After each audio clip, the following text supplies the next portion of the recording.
It's a fantastic fall fun fair. Yes, vouchers can be exchanged. In-game at the moment, there's a brand new side quest. Fantastic fall. Yeah, okay. You got to go and do things like a scavenger hunt and do, get certain fights done, certain parameters. We're going to smash this out in this video right here. Cut up, of course, into a time-sensitive manner. You can see there are different milestones against or different objective places against things, feats of strength, which you got a 1, a 2, a 3, and a 4, right? You've also got things, feats of strength bonus, which is clobbering time. Adding all those together does mean you'll have 1,000 points overall. 1,000 points this week will see you up to milestone 2. So the Fantastic Fall trade event or trading event is meant to be kind of like a part, go and do the stuff to earn tickets or vouchers to then trade them in. The more you trade in, the further you go up all of this. You can get today 1,000 tickets in order to, or vouchers, if you do the various modes in order to trade in. And then once you've got all your lovely stuff, you can then go to the store, which is rooted in the Trader's Outpost store. And there are 4 things to choose from. However, it's making a choice, isn't it? You will have access to 10,000 vouchers overall. It is likely Kabam will put that out over 14 days. But there could be more vouchers. We just don't know just yet. I mean, it's logical to surmise that there may be some spending elements to it. Yes. Again, it's the not knowing. But there could be more that pushes past the 10,000 points threshold with it. It's a bit of fun. It's a bit of fun with it. And the store itself, you can check out what's in them just by going to Trader's Outpost and clicking on the eye, which gets you preview based on your different progressions, which you can see, of course, is how that kind of works. For what you've got available, you can buy out the whole store, which looks like 4,000 to the left. In the middle, you're looking at about was it 2,500? So that's 6,500. That there on the Fantastic Medium, that'll get you up to is it 7,000, and then the rest might be built up by the Fantastic Fall Fun Fair small prize bundle. So pick and choose. I already done my 1k. But let's cut the video here and go to the process of getting that 1k. It'll probably be next week, milestone 4. The week after that, milestone 6, and that may continue on further, and this might actually be a more laborious, well, not necessarily, because it actually runs for 14 days.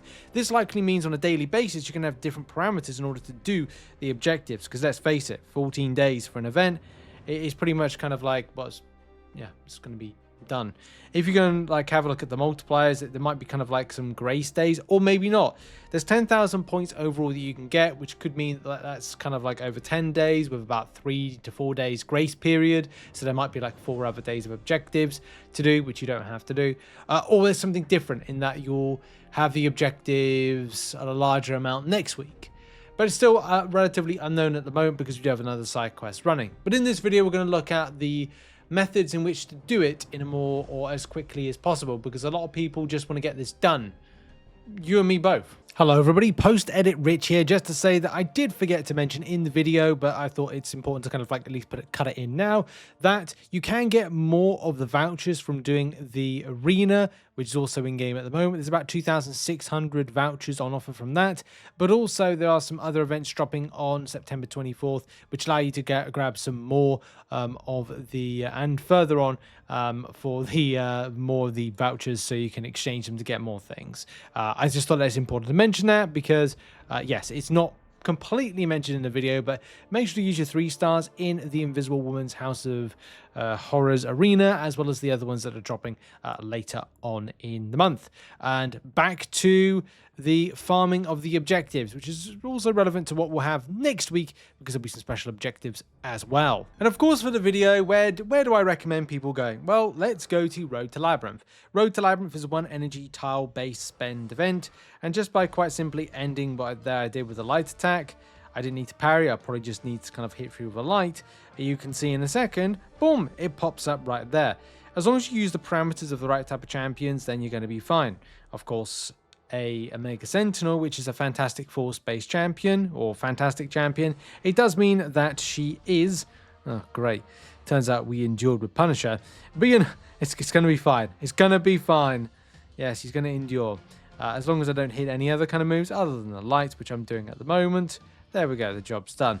Mega Sentinel is a small base champion, and of course, as we go further, we'll need more. This isn't the only place that you can play this.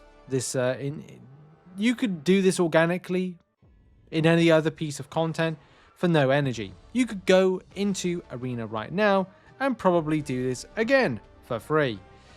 But if you are like me, you've got to save some time. You've got a small window. You don't want to be stuck in Arena. You don't want to be doing Battlegrounds, and you certainly don't want to be doing incursions. Maybe you want to do something like, I don't know, AQ. That could be a possible thing where you're following what you're meant to do at the end of certain attack parameters. Oh, go do that. For me, I'm just observing this because nowadays, like, normal difficulty isn't in game with kind of lower difficulties, like proven or whatever. So some of the best places to go are going to be the lower bits of content, or they're going to be something like Act 1 or Act 2 to go and do the different types of move sets. Just as long as when you're in this lower content, you remember to go to your tags, you search by saga-based champions, and then what you do is you find a medium-based champion. I think Scream's a medium-based champion and Fantastic. Let's just double-check that off the cuff assessment. That is correct.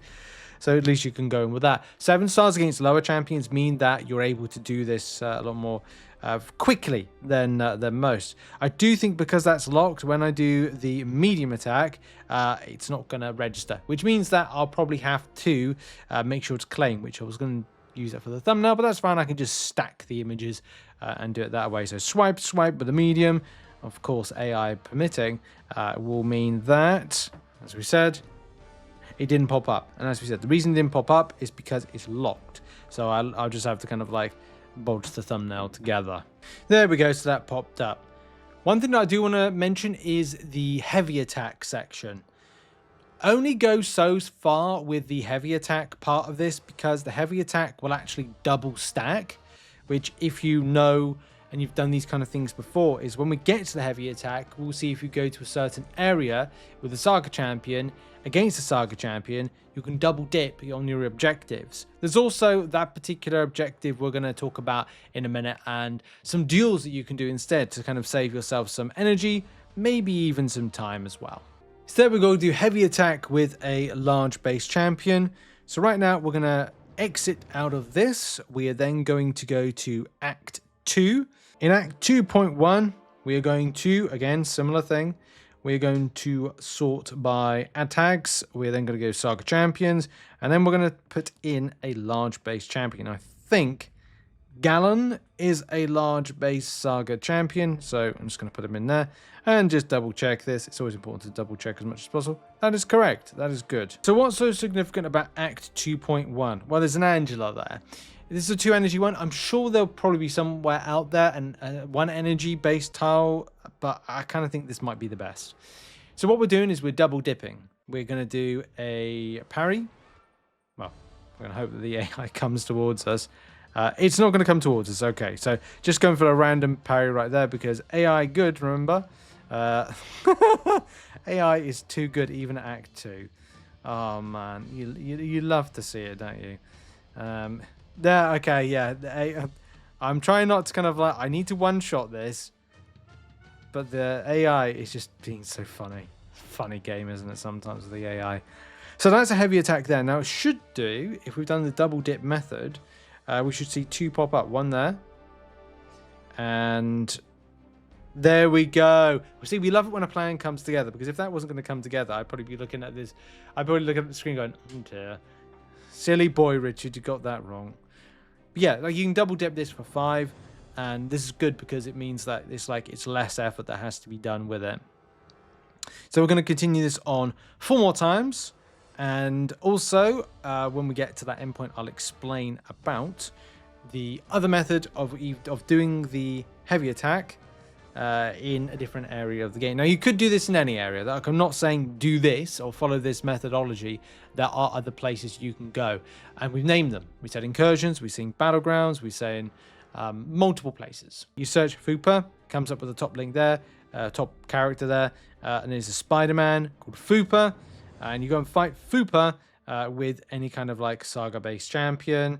Of course, we're going to go for this one, do the double dip method of using Gallon, and all we need to do is do that heavy attack, and that is that. You can do a duel 5 times a day, so if you want to do that 4 times 5, then of course that, but make sure to do it the heavy attack method when, of course, you got the heavy attack, because that's the only way. Yeah, you can see they're all popping up left, right, and center right there. But also, that's even better because there's an XL version as the 4th strength. So you could basically repeat the same methodology back to Road to Labyrinth or back to Act 2.1, where you could use an XL champion. Now, I've got to remember now who's XL. Now, I think Mangog is. I think Arnhem Zola is. Nope, got that wrong. It is, I'm going with Mojo.